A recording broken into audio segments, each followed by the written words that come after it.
Hello friends, आज मैं आप लोगों के लिए यूपी बोर्ड क्लास 10 के हिंदी विषय की हिंदी गद्य का जो खंड है उस भाग से जीवनी भगवत शरण उपाध्याय जी के लिए करके आई हूँ।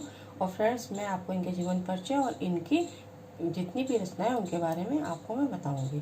तो फ्रेंड्स, ऐसा अगर आपके एग्ज़ाम में आता है भगवत शरण उपाध्याय जी की जीवनी, तो आप जो है पहले भगवत शरण उपाध्याय जी ऐसे हेडिंग डालिए, ऊपर बड़ा बड़ा लिख दीजिए, ठीक है। उसके बाद आप लिखिए जीवन परिचय।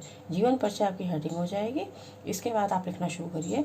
भगवत शरण उपाध्याय का जन्म सन 1910 ईस्वी में बलिया, उत्तर प्रदेश जिले के उजियारपुर नामक ग्राम में हुआ था। इनकी प्रारंभिक शिक्षा अपने ग्राम में हुई। उच्च शिक्षा प्राप्ति के लिए ये बनारस आए और काशी हिंदू विश्वविद्यालय से प्राचीन इतिहास में एमए की परीक्षा उत्तीर्ण की। ये संस्कृत साहित्य और पुरातत्व के अध्येता तथा हिंदी साहित्य के उन्नायक रहे हैं। ये प्रयाग एवं लखनऊ संग्रहालयों के पुरातत्व विभाग के अध्यक्ष भी रहे हैं। यहाँ आपको मैं एक चीज़ और बता दूं कि इनके जो क्वेश्चन यहाँ पे तो इनका आएगा जन्म कहाँ हुआ और कब हुआ, ठीक है। तो उसमें आपको लिखना है भगवत शरण उपाध्याय का जन्म सन 1910 ईस्वी में बलिया, उत्तर प्रदेश जिले के उजियारपुर नामक ग्राम में हुआ था, ठीक है। इसके बाद में एक यहाँ पे देखिए, आपको थोड़ा सा समझा दूँ कि ये प्रयाग जो लिखा हुआ है, प्रयाग इलाहाबाद को ही बोलते हैं, ठीक है। इलाहाबाद, प्रयाग, प्रयाग इलाहाबाद। जैसे आपको मैंने पहले बताया था काशी और बनारस एक ही शहर का नाम है, ठीक है। तो यहाँ पे लिखना है आपको ये प्रयाग एवं लखनऊ संग्रहालयों के पुरातत्व विभाग के अध्यक्ष भी रहे हैं। इन्होंने पिलानी स्थित बिरला महाविद्यालय के प्राध्यापक के पद पर भी कार्य किया। तत्पश्चात विक्रम विश्वविद्यालय उज्जैन में प्राचीन इतिहास विभाग के प्रोफेसर के अध्यक्ष पद पर कार्य करके अवकाश ग्रहण किया और देहरादून में स्थायी निवास करते हुए साहित्य सेवा में जुट गए। अगस्त सन 1982 ईस्वी में इस मनीषी साहित्यकार ने इस संसार से विदा ली। ये इनका आपका जीवन परिचय है, ठीक है। इसमें आपका अगर पूछा जाता है कि इन्होंने अपना इस हिंदी साहित्य की शुरुआत कहाँ रह करके की, तो भी आप ये बता सकते हैं कि अपने उसका नाम स्थायी निवास देहरादून में इन्होंने साहित्य सेवा के कार्य में जुड़ गए थे, ठीक है। और इनकी मृत्यु कब हुई ये भी आप बता सकते हैं, सन 1982 ईस्वी में इनकी मृत्यु हुई थी, ठीक है। इसके बाद आती है इनकी रचनाएं। तो रचनाएं में आपको लिखना है, हेडिंग डालनी, उसके बाद आपको लिखना है उपाध्याय जी ने हिंदी में तो विपुल साहित्य की रचना की ही है, किंतु इनकी कुछ प्रमुख रचनाएं अंग्रेजी भाषा में प्रसिद्ध हुई हैं। इनकी प्रमुख रचनाएं निम्नलिखित हैं। इसमें सीरियल से हमने लिखा है, ये आप देखिए। पहली है पुरातत्व, मंदिर और भवन, कौमा भारतीय मूर्तिकला की कहानी, कौमा भारतीय चित्रकला की कहानी, कौमा कालिदास का भारत। इन पुस्तकों में प्राचीन भारतीय संस्कृति, साहित्य और कला का सूक्ष्म वर्णन हुआ है, ठीक है। इसमें आपके जो दो है भारतीय संस्कृति और साहित्य और कला, इसके ऊपर इन्होंने सूक्ष्म वर्णन करके इसकी रचना की है। इसके बाद आता है सेकंड इतिहास। इतिहास में है खून के छींटे, इतिहास साक्षी है, इतिहास के पन्नों पर, प्राचीन भारत का इतिहास, साम्राज्यों के उत्थान पतन आदि। इसके बाद आती है इनकी आलोचना।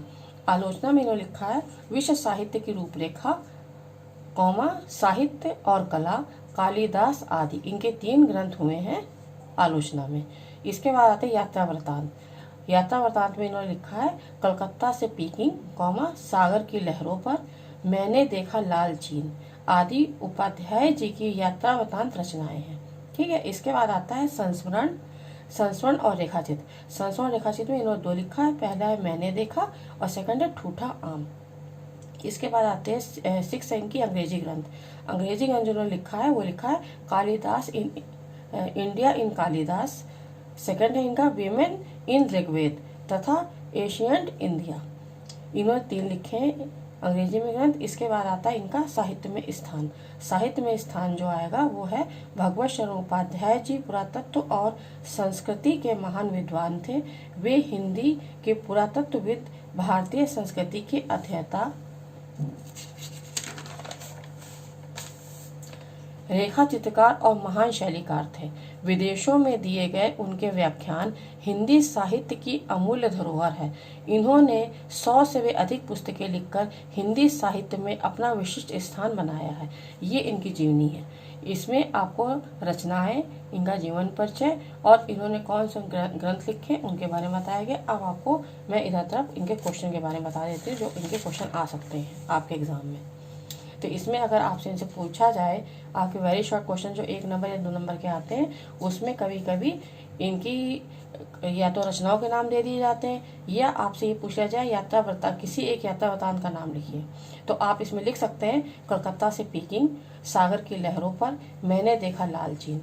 ये 3 आपकी यात्रा वृत्तांत है। अगर आलोचना के बारे में पूछा जाता है तो आप आलोचना लिख सकते हैं, विश्व साहित्य की रूपरेखा, साहित्य और कला, कालिदास आदि। ठीक है, इसमें कई बार ऐसा होता है कि नहीं, मतलब इसमें थोड़ा सा इंसान भूल जाता है, तो उसमें आप अगर इनके 1-1, 2-2 आप याद कर लेंगे इसमें से, तो भी आपके 1 नंबर 2 नंबर के जो आते क्वेश्चन है उसमें आपको इसमें हेल्प मिल जाएगी। और अगर आपसे पूछा जाता है कि हिंदी गद्य के भगवत शरण उपाध्याय लेखक जो हैं उनकी अंग्रेजी ग्रंथ कौन कौन से थे, तो आपको अंग्रेजी ग्रंथ 3 के हैं। अगर 3 पूछे जाए तो आप 3 लिखिए, वैसे 3 नहीं पूछा जाए तो 2 या 1 पूछा जाता है वेरी शॉर्ट में। ठीक है, तो आप इसमें लिख सकते हैं India in Kalidas, women in Rigveda या एशियंट इंडिया। ठीक है, इसके बाद आपका आता है क्वेश्चन बनता है इनका कि भगवत शरण उपाध्याय जी ने किन किन विधाओं पर अपनी लेखनी चलाई है। तो आप इसमें सिर्फ पुरातत्व, साहित्य, आलोचना, यात्रा वृत्तांत, संस्मरण और रेखाचित्र और अंग्रेजी ग्रंथ, सिर्फ आप ये ही लिखेंगे। आपको इनकी रचनाओं से कोई वो नहीं, क्योंकि ये विधाएं। ठीक है, इसके बाद आपसे अगर पूछ लिया जाता है कि ऐसे पुरातत्व के लेखक कौन हैं या भारतीय ऐतिहासिक पुरातत्व के लेखक कौन है, तो आप भगवत शरण उपाध्याय जी का नाम बता सकते हैं। ठीक है, उसमें आपको इसमें आगे जो है आपका भगवत शरण उपाध्याय एक महान चित्रकार और एक महान शैलीकार थे। अगर ये भी क्वेश्चन आता तो भी आप इसके बारे में बता सकते हैं। ठीक है, और उनकी जो रचनाएं हैं वो हिंदी साहित्य की अमूल्य धरोहर है, ये भी आप बता सकते हैं। इसको मैंने यहाँ पे देखिए इन्वर्ट कोमा कर दिया है, यहाँ से लेके यहाँ इन्वर्ट कोमा किया है, और रेखा चित्रकार और महान शैलीकार पे भी मैंने इन्वर्ट कोमा किया, जिससे कि आपको याद करने में कोई प्रॉब्लम ना हो। और फ्रेंड्स, जो भी मेरे चैनल पर नए हैं वो मेरे इस चैनल को सब्सक्राइब करिए और बेल आइकन दबाना ना भूलिए, जिससे कि आप तक मेरा नया वीडियो सबसे पहले पहुँचे। और फ्रेंड्स, मैं अपने नेक्स्ट वीडियो में हिंदी काव्य यानी पद्य के पहले जो सूरदास जी का वो है चैप्टर, उसके बदले करके आऊँगी। और फ्रेंड्स, मेरे इस वीडियो को लाइक करिए, शेयर करिए। थैंक्स।